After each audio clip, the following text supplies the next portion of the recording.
Is this TCU offense in a slump right now, or have they just been facing some good physical defenses the last couple of weeks? And there's some players on this roster that just simply need to be playing more. We'll talk about all that and more next. You're on Locked On Horned Frogs, your team every day.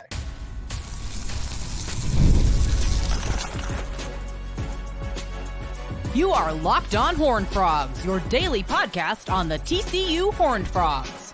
Part of the Locked On Podcast Network, your team every day. Locked On Horned Frogs, your team every day. And we're talking about a victory on Monday. The Frogs are 4-3 after a 13-7 win over Utah in Salt Lake City at night. Great performance by the TCU defense. Offense did just enough to get the job done. Only 3 points in the second half, and at times looked very inept, but they made the plays when they had to. Got a key fourth down conversion with Savion Williams in a wild frog formation back there at quarterback, which was successful for them multiple times on the night.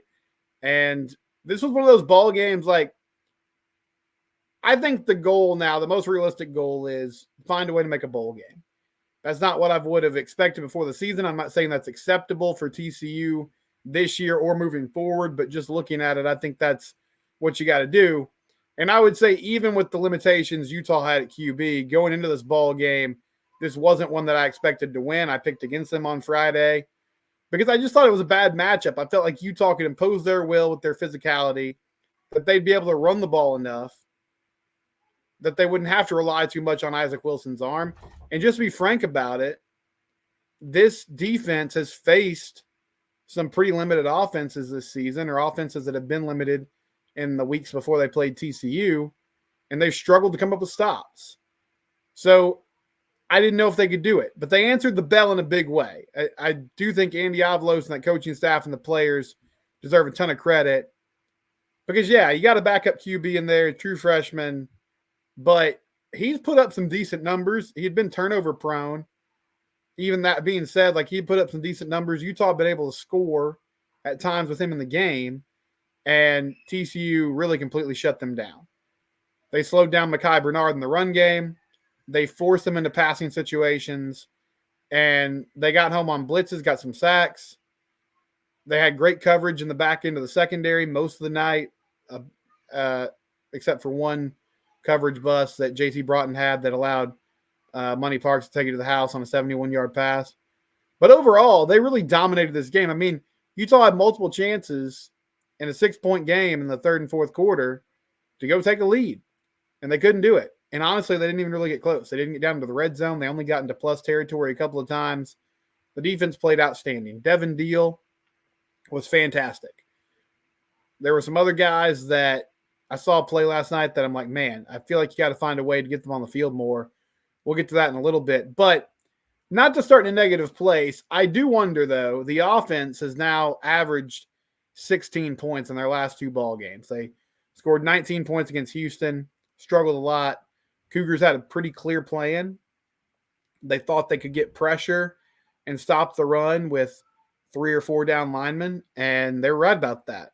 And they felt like they were going to sell out to stop the pass with, 7, 8, 9 guys in coverage for the majority of the game. And they closed down those windows that Josh Hoover likes to use, especially in the run pass option game. And they put pressure on this TCU team to find a way to counter, and they couldn't do it. Now, in the first half against Utah, I thought they did a nice job. And, like, you look at the line, Josh was 22 of 41, 263 yards, didn't have a touchdown pass. They ran for 140 yards. Savion Williams was your leading rusher with 72 yards. So they were able to move the ball. And early in that game especially, they were knocking on the door a few times. They got down in the red zone on the first drive. Great 3rd and 13 conversion. Josh Hoover on his back foot puts one out there to J.P. Richardson, and J.P. had to go full extension to make the catch, but he did it. They broke out that wild frog package with Savion taking the direct snap as the quarterback and getting some yardage that way. They were doing some interesting things in the quick passing game, and they got down near the goal line, the 10-yard line or 9-yard line, 1st and goal, and they run a zone read play. Josh, at the mesh point, decides he's going to pull the ball, which is something that I've encouraged him to do, and I think some of the fans have been like, he needs to be more of a threat running. Just whether it's in the scramble drill or in those design run situations or zone read situations, at least enough to keep the defense honest and say, okay, we have to account for this person somewhat. We can't just totally sell out on the running back. Well, he tries to do that, and they botch the exchange, and the ball goes up in the air, and Utah recovers. They got a blocked punt after that, and they go out there, and they can't score a touchdown again, and then have a field goal blocked. They got down near the end zone on the first drive of the second half. Things stalled out, and then really for the rest of the second half, just couldn't put drives together. Super frustrating in the passing game. Jack Besh you could tell he was frustrated with his night. He had 3 catches for 46 yards. Eric McAllister had 2 catches, 57 yards. Need to see more of him out there on the field. Looks like he's a threat on the outside. But it made me wonder. I thought there were some things offensively that were good. Again, the whole team, I felt like the effort was just day and night from that Houston game. I felt like the O-line held up well. I mean, Utah was able to put pressure on Josh, but they never sacked him. And in the run game, they opened up some holes and allowed, especially in some of those specialized packages, allowed guys to break free and get some yardage. Trent Battle is healthy, and he came in. And Trent was a guy that I highlighted in the offseason and said, even though he wasn't somebody who's gotten a ton of touches in his career, I like what he brings to the table when he's in the game. He seems to make a positive impact. I would like to see more of him. And this was honestly, I feel like in his career, the most we've ever seen of him used in the more traditional running back sense. He's typically been somebody they'll get the ball to in the passing game. Did that a little bit, 2 catches for 19 yards. But running the ball, he had 8 carries for 45 yards, about 6 yards a carry. And I'll talk more about this in segment 2, but you can just tell. So some promising things happening in the run game. I will say this. As we look forward to what games can you win, and I really feel like even with TCU's flaws, I mean, there's nobody on the schedule that just looks like there's no way you get a victory. I think there's some tough matchups and some teams. I mean, obviously like TCU showed, if they come out there and don't play at a high level, they get beat by anybody. But I think there's more wins to be had on the schedule. Josh Hoover just looks uncomfortable and out of sync. And part of that is tough road environment. Utah's a good defense. I don't want to discredit what they've done, but the problem is the identity of this team is you're built on the offense being really good. And that doesn't mean you're going to be perfect. Doesn't mean you're going to score 40 points a game. I feel like you need to find a way to score more than 13, though. And you can look at the stats and say, well, they put up 400 yards and they did an outstanding job moving the ball in between the 20s. I don't want to totally discredit that, but I guess I'm going to. If you don't score points, it doesn't really matter. Because I guess it matters to a certain extent in that you're moving field position, but this is not a group that's going to suck time off the clock. They don't really run the ball a lot. And even if they do, they're hurrying up to the line. So they're not putting through these long, methodical drives. Even 8, 9 play, 10 drives are going quickly. So this offense is built to score and score quickly. That's what they want to do. They've slowed things down from the lightning quick pace they went from last year, but that's still what they're about. So you have to be better in the red zone, which to their credit, they had done a nice job up until the Houston game and ending against Utah. Utah's a good defense in between the 20s, or I guess from the 20 to the goal line. And I think the one-dimensional aspect of this offense hurt them. But kind of a random thing that I talked about in the post-game show that's been bothering me. Josh looks out of sync at the moment. And it appears there's a lot of miscommunication between him and these receivers. There was a couple plays in the second half. One where it looks like he thought Savion was going to sit on a hook route or a curl route. And instead, he kept running upfield. And Josh just throws it to a spot. And where he throws it is right in the hands of a Utah defender. And thankfully, he drops it. But he immediately is getting on Savion for that route communication. And that's been a theme with Savion specifically. I remember in the Kansas game, there was a pick where it looked like he was trying to direct him a certain direction or thought he was going one way and he goes the other. Jack Besh had one. There was like a double move where he pumped on a stop route, and then he thought Jack was going to go to the sidelines and keep going on a go, and he just stayed there. And then the biggest play of the game that didn't end up mattering because they won, I believe it was 3rd and 4. He has J.P. Richardson on a little seam route. And JP breaks to the inside. If he hits him in stride, he might take it to the house. At the very least, it's a first down and you're moving the chains. But it looked like he had a lot of green in front of him. He was going to take that to the end zone, and it would have been 20-7, and that's your ball game.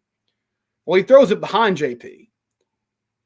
And again, after the throw, he's kind of demonstratively putting up his hands and directing traffic, and it looks like he thought Richardson was going to break outside and go on more of an out route. And I understand that that's a huge part of this offense is those post-snaps reads where, okay, what coverage are they in? Or if we're putting somebody in conflict on this RPO, what direction are they moving and how's that set us up? At a certain point, though, maybe it is just that these receivers are having issues with that aspect of it, seeing the defense and making those adjustments, which is not ideal because you're in week 7. At a certain point, though, the quarterback has to take responsibility. Like, I didn't love, and I get, like, I don't think he's blaming these guys as much as he's just trying to say, hey, this is what I thought you were going to do. We need to figure this out and get on the same page. But those are killers. And then just overall in the second half, they looked completely out of sorts. So I feel like part of that is you're dealing with some good defenses. This has been a trend, though, and I don't have like a great stat to prove it. It's sort of anecdotal, which some of you might immediately tune out when I say that. But it just feels like this offense goes into ruts or goes into spells of empty possessions each and every game for an extended period of time. Obviously, you're going to have some 3 and outs. You're not going to score every time you touch the ball. There's just too many of those, though. And I don't know exactly what the culprit is. I definitely think part of it is they're still struggling to run the ball. And when you have negative plays and when you put yourself in 3rd and longs, if you're facing good defenses, those are going to be hard to overcome, even if you have a good passing attack. Tech will be a good barometer for, okay, are there some scheme things that people have figured out that is going to give this offense fits through the back half of the season, or was this just some bad matchups, some tough days at the office? Where are we at? We'll explore those things next, but more focused when we come back. There's just some guys that aren't on the field enough right now. And I want to explore that topic here in a moment here on Locked On Horned Frogs, your team every day. One of our new sponsors is ZBiotics. Before you go out and drink, get a pre-alcohol ZBiotic that will help you with the next day. If you're someone who goes out for a night of drinking and then the next day you're just, you're in a bad way, bad hangovers, bad headaches, all those things, try this out. Step 1, drink this probiotic, this pre-alcohol. Make it your first drink of the night. Drink responsibly, pace yourself, hydrate, and get a good night's sleep. And then enjoy the next day. Wake up feeling refreshed and ready to take on the day. Go to zbiotics.com/LockedOnCollege to learn more and get 15% off your first order when you use Locked On College at checkout. ZBiotics is backed with a 100% money-back guarantee. So if you're unsatisfied for any reason, they'll refund your money, no questions asked. Remember to head to zbiotics.com/LockedOnCollege and use the code LockedOnCollege at checkout for 15% off. All right, Locked On Horned Frogs, your team every day. Somebody in the YouTube comments on the post-game show this morning, it's Cole Rogers, says, I feel like this staff has a hard time identifying the team's talent. Keep Battle, Brooks, and several others on the field. Seems like they've been getting key positions wrong for 3 years now.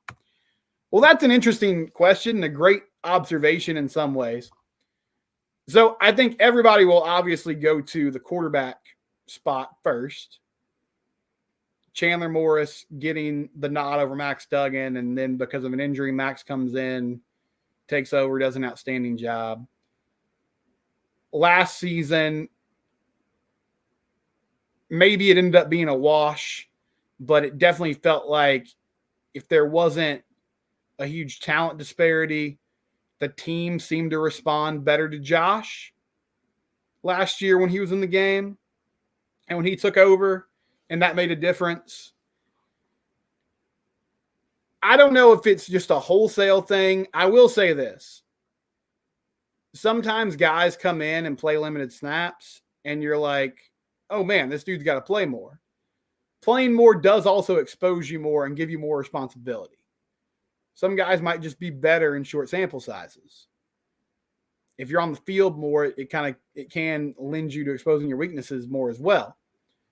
That being said, there's some people on this roster that I think just need to be playing more. And you mentioned a couple of them. Marcel Brooks, got to get him on the field. I mean, yeah, sack yesterday, credited with at least one sack, I know. Had a couple pressures, had a pressure on a third down play that Isaac Wilson ended up making something happen with his legs, spun out of a couple tackles. But he just makes a difference. And I get it. You might be kind of limited with what you can do having him on the field because he's pretty slender for an edge guy. And maybe he's not super adept at run game responsibilities. But he gets to the quarterback. And there's not a lot of guys on the roster that fit that mold right now. It just, every time he's out there, it seems like he's making something happen, and you need that type of impact on your football team. So, need to see number 9 on the field more. Definitely when it's an obvious passing situation, but I think you mix him in and out of the lineup more often. This is not a guy that I need to see more, but I was just super impressed with him yesterday. Devin Deal was outstanding. Had his best game of the year by far, and he's been around the football a lot. But that's a good Utah O-line, and he was doing work on the outside. Cooper McDonald was out. I assume that's also part of the reason why Marcel got some more run yesterday. But Devin was fantastic, and it was just cool to see him thriving out there and making plays happen. Another guy on defense, I'm watching the game last night, and I feel like through doing the podcast every day, I've got a pretty good sense of who everybody is. It's pretty rare that somebody's out there and I'm like, wait, what's that number? However, on the D-line, this player kept popping up, and I was like, wait, 75? Who's 75? I haven't seen 75 out there all year long. It's Connor Lindgren, who is a defensive lineman product from College Station, 6'5", 305 pounds. He showed up on tape. I mean, he's big, he's physical. He was getting through the line, making things happen in the run game. Give him some more opportunities. I feel like having him and Marcus Deal on the field at the same time would be great. He's got some beef there. Like, give him chances to get in there and mix it up, because he just looked physical and like he was bringing the wood in a way that we haven't really seen from this defensive line this year since that Stanford game, I guess. So he popped on screen. I want to see more Connor mixing in and out. I thought Max Carroll did some nice things. Caleb Elarms-Orr had a great blitz and sack of Isaac Wilson, and he's another dude. I get Johnny Hodges as a captain. He's played a lot, but I see Caleb making plays often when he's out there. And I feel like there's a way that you can get him more snaps and still keep Johnny in the rotation a lot of the time. So those are my defensive guys. Offensively, Trent Battle is the obvious choice. I said this about the running back game in the post-game show. I don't like singling out individual players in a negative light. I try to avoid that as much as I can. I'm not going to lie to people, but that's just kind of how I approach things. The Cam Cook thing is tough right now.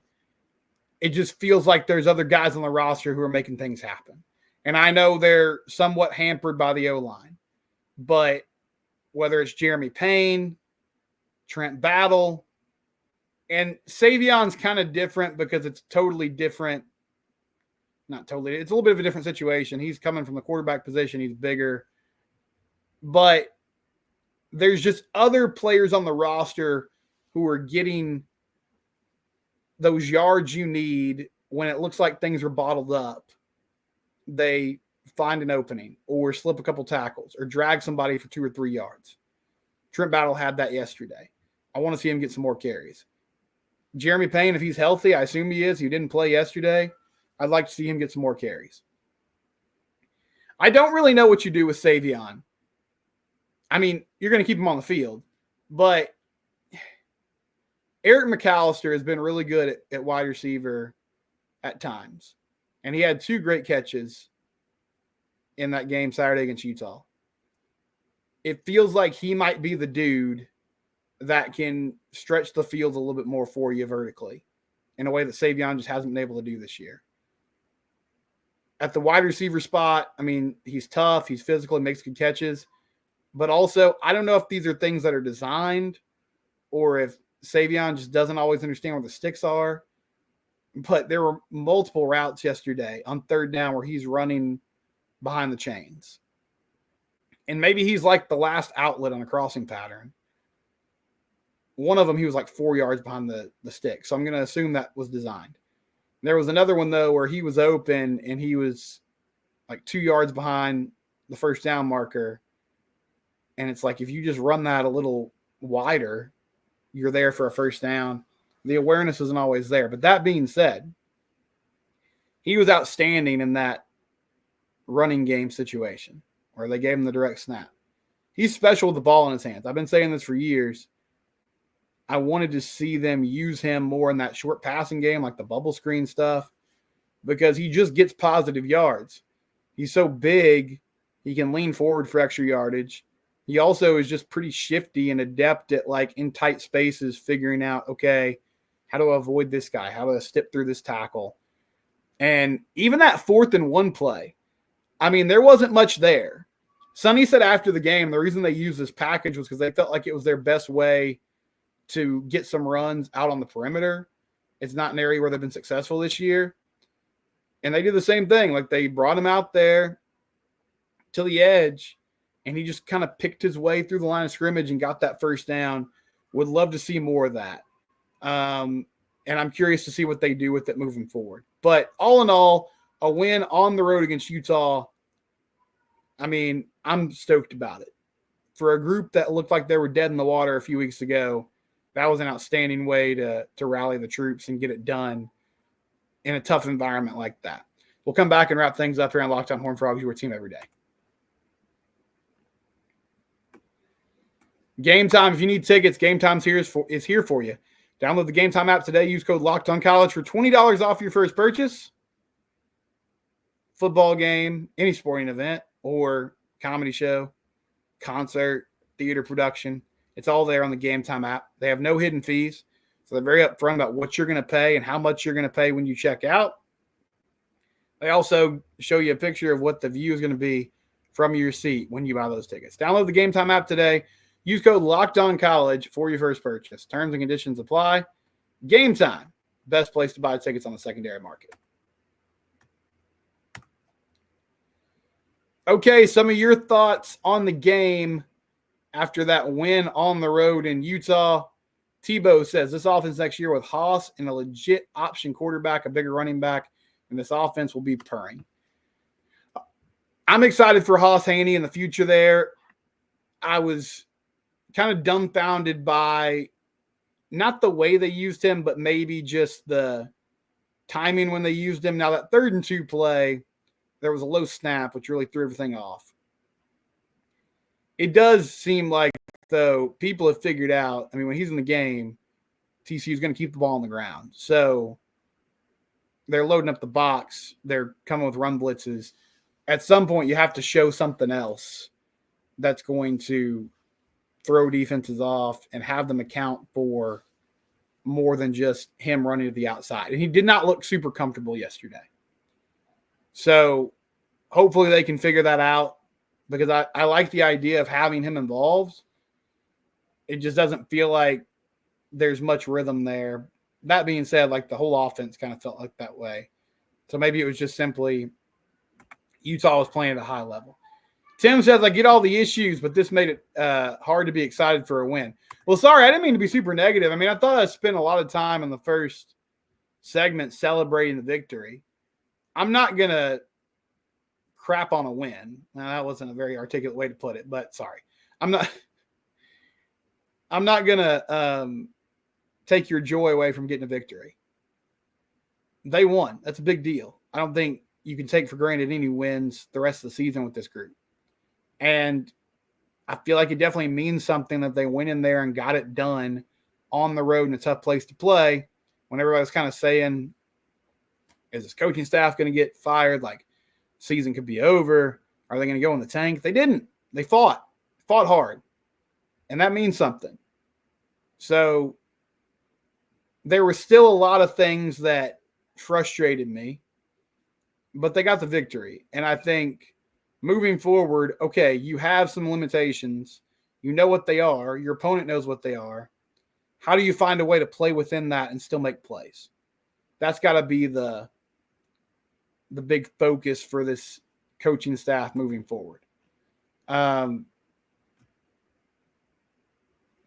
Somebody said, I would use Cook on screens outside. He can make some moves in the open field, but it's not effective inside the tackles. Use Payne and Battle for the tough yards. Well, that's an intriguing thought. I will say at some point, I kind of write random notes down type random notes down during the games for the post-game show. And one thing I typed was, has TCU done anything successful on a halfback screen this year? Because I know they do a lot in the boundary screen game with the wide receivers. It feels like when they try to fake that and then go back to setting up a screen on the opposite side with Cam Cook or plug in whatever running backs in there, though, it has not worked. But yeah, I mean, maybe use them in some more creative situations. I thought he had some good runs at times. It's just not consistent, and it feels like other people are stepping up and getting the job done the big way. Daniel says a win is a win. Red zone problem again. Beat a bad Utah team. I'll take it, but let's try looking a little competent. I thought they looked competent at times. I really thought in the first quarter they played well. It was just those missed opportunities killed you. And if they go up 10-0 early and kind of cruise to a victory, maybe we're feeling differently, but coulda, shoulda, woulda. They obviously didn't. And those mistakes have to get cleaned up. We'll see if they can do it this week when they take on Texas Tech, battle for the saddle. Thanks for listening to the show. It's Locked On Horned Frogs, your team every day. We are free and available wherever you get your podcasts. Talk to you tomorrow.